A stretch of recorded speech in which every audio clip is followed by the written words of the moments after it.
ملک اس وقت شدید مالی بحران کا شکار ہے، مگر پھر بھی ہمیں سرکاری ملازمین کی مشکلات کا احساس ہے۔ قیمتوں میں اضافے کی وجہ سے لوگوں کی قوت خرید بہت متاثر ہو گئی ہے، خاص طور پر تنخواہ دار طبقے کی، لیکن ان شدید مالی مشکلات اور وسائل کی کمی کے باوجود سرکاری ملازمین کے لیے ریلیف اقدامات کیے جا رہے ہیں۔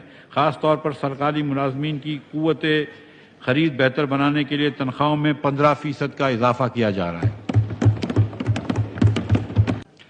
تعلیم و نوجوانوں کے لیے پروگرام۔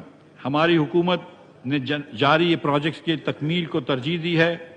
بجٹ میں اعلیٰ تعلیم کے منصوبوں کے لیے 51 ارب روپے کے رقم رکھنے کی تجویز ہے۔ جناب اسپیکر، ہم اب حصہ دوم انلینڈ ریونیو کی طرف چلتے ہیں۔ جناب اسپیکر، اس سال ٹیکس پالیسی کی بنیادی اصول یہ ہیں: ڈائریکٹ ٹیکسز یعنی انکم ٹیکس اور کیپٹل ویلیو ٹیکس پر زیادہ انحصار ہوگا، نان پروڈکٹیو ایسٹس پر ٹیکس کا نفاذ ہوگا، پروگریسو ٹیکسیشن کا فروغ ہوگا اور پروڈکٹیو ایسٹس کی حفاظت کی جائے گی، اور خاص طور پر صاحب ثروت افراد پر نئے ٹیکسز کا نفاذ ہوگا۔ جیسا کہ سب جانتے ہیں، پاکستان میں سرمایہ کاری کے لیے سازگار ماحول میسر نہیں، اور نہ ہی ٹیکس کا موجودہ نظام انٹرپرینیورشپ کے حوالے سے حوصلہ افزائی کرتا ہے، بلکہ یہ نئے کاروبار کی حوصلہ شکنی کرتا ہے، جبکہ ریل اسٹیٹ میں سرمایہ کاری کا حوصلہ افزائی کرتا ہے۔ یہ یقیناً ایک ناخوشگوار پہلو ہے اور اس معاشی ترقی میں رکاوٹ ڈالتا ہے۔ یہ ریل اسٹیٹ کی قیمتوں میں مصنوعی اضافے کا سبب بنتا ہے، جس کے رہائشی سہولت متوسط طبقے اور عام آدمی کی پہنچ سے دور ہو جاتی ہے۔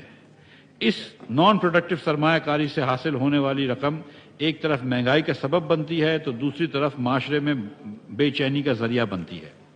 ہم ریل اسٹیٹ سیکٹر کی حوصلہ شکنی نہیں کرنا چاہتے، لیکن ہم اس شعبے کو ایسی سمت میں لے کر جانا چاہتے ہیں جہاں یہ شہروں کی ترقی کا انجن بن سکے۔ ہماری تجویز ہے کہ ورٹیکل کنسٹرکشن کے کلچر کو فروغ دینا ہے، جو ساری دنیا میں رائج ہے۔ اس سے غیر تعمیر شدہ پلاٹوں میں اسپیکولیشن پر مبنی سرمایہ کاری کی حوصلہ شکنی کی جا سکے گی۔ یہ حکومت کاروبار دوست ماحول پیدا کرنے کے لیے ارادہ رکھتی ہے۔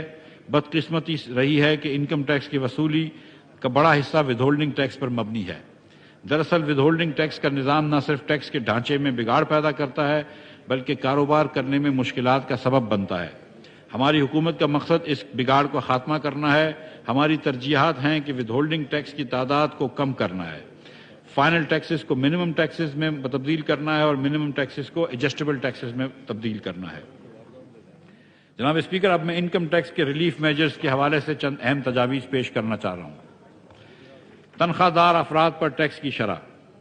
جناب اسپیکر، اس امر میں کوئی شک نہیں کہ ہمارے معاشرے میں تنخواہ دار طبقہ سب سے زیادہ معاشی مسائل میں جکڑا ہوا ہے، مگر اس کے باوجود اس طبقے پر ٹیکس کا اضافی بوجھ بھی ڈالا گیا ہے۔ لہذا ہماری حکومت نے تنخواہ دار طبقے کی معاشی پریشانیوں کا ازالہ کرنے کے لیے ٹیکس چھوٹ کی موجودہ حد 6 لاکھ روپے سے بڑھا کر 12 لاکھ روپے کرنے کی تجویز کی ہے۔ اس سے تنخواہ دار لوگوں کو فائدہ ہوگا، جس سے ایک مثبت معاشی سائیکل پیدا ہوگا اور یہ رقم کاروبار میں اضافے کا سبب بنے گی۔ مزید برآں اس سے تنخواہ دار افراد کی ڈسپوزیبل انکم میں اضافہ ہوگا اور مستقبل میں زیادہ ٹیکس محصولات کے ذریعے قومی معیشت کو بھی فائدہ پہنچے گا۔ آخر میں جناب اسپیکر، میرے شہر کراچی میں K4 کے لیے بھی 20 ارب روپے رکھے گئے ہیں۔